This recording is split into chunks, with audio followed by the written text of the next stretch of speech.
Hello everyone! So for this video guys is magra-wrap ako ng aking mga mini bouquet. So ayan, ganito lang yung ginagamit ko guys. Pag malakihan na single bouquet ito, pang single bouquet. So pinagawa ko is ganito. Pinakat ko siya.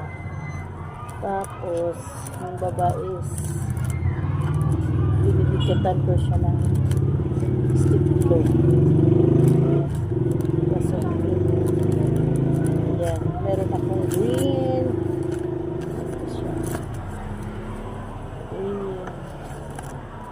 Ito naman, pink.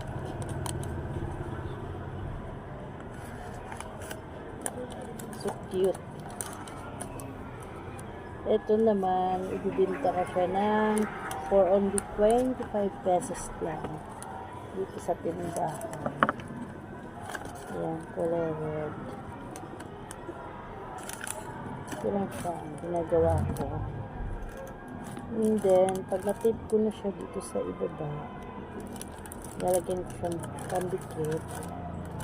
Butasan ko na siya dito sa taas.